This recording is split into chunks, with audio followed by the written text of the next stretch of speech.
Hey there, Wargamers, and welcome back to another Wargames Delivered video. In this video, I'll be showing you how to paint your Imperial Japanese Officer using the Speedpaint 2.0 technique. I based him with a layer of matte black and then a layer of Bleached Bone over top of that.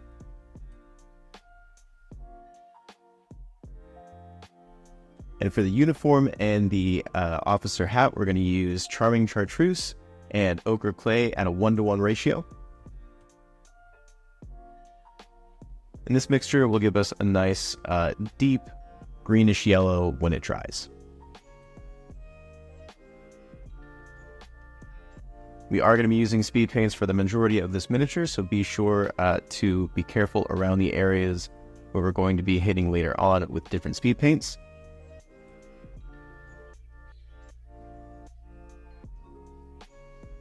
These uniforms have a lot of nice folds on them, so be sure to use the brush to move the paint around and make sure to add a little bit more paint to those recessed areas.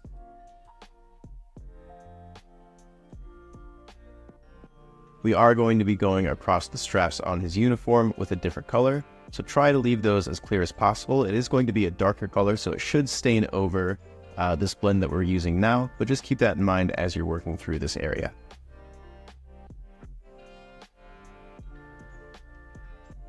Moving on to the officer cap, you'll want to be very careful around the head here. If you do make any mistakes, just go back to the base coat that you used to base the miniature. Moving on here, we're going to switch over to Gunner Camo for the wraps around his boots.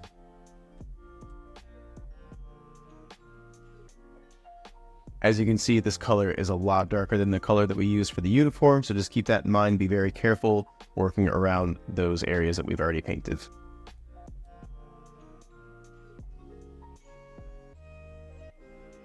When working on some of these harder to reach areas, especially with a paint that can stain very easily like this one, I like to, work very carefully and also move the miniature around as much as possible. Just give myself an easier area to work from if possible.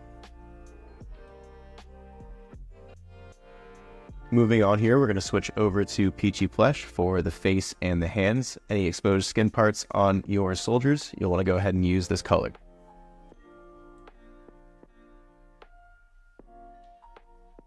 Be careful around the back of the neck. We will want to leave the collar the same color as the base coat color, so just keep that in mind when working on the miniature here. And if you'd like to try any of these paints yourself, be sure to visit us over at wargamesdelivered.com or head to our Amazon storefront, which we have linked below if you'd like to purchase that way instead.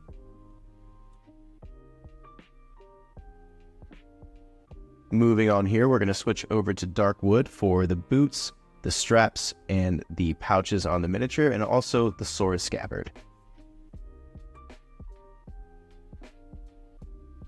This is going to be the more fine detail aspect of the speed painting project here, so if you need to switch to a smaller brush with more control, go ahead and do so at this point.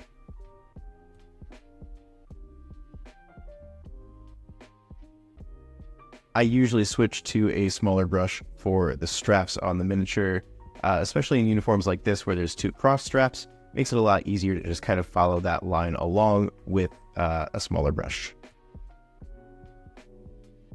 Moving on to the newer Fanatic metallic line, we're going to use plate mail metal over the blade and all of the buckles and straps on the miniature. After my base coat, my blade was a little bit uneven, so you will want two thin coats of this paint to get a very even color of it. And now we're going to switch over to Greedy Gold, also from the Fanatics metallic line. And we're going to use this on the remaining metallic details on the miniature. And again, be very careful around the areas that we painted with the speed paint details. And lastly, there is also a very small medallion on the officer's cap that we'll want to cover with this color.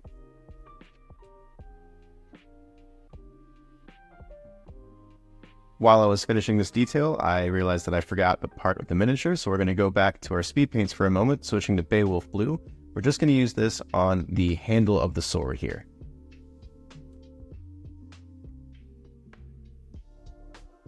And I switched to a smaller brush here because this is a very precise area.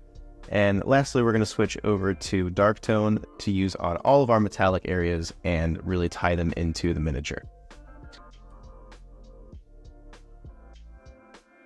You can also thin this down quite a bit and use it on the collar as well to get a little bit of shading on that.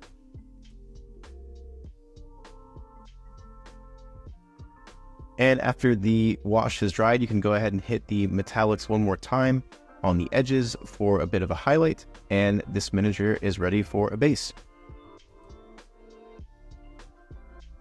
Once that's finished, your Imperial Japanese Officer is ready for the battlefield. Thank you guys so much for watching. Be sure to visit us at wargamesdelivered.com or on our Amazon storefront for all of your painting and miniature needs. Thanks again for watching, guys.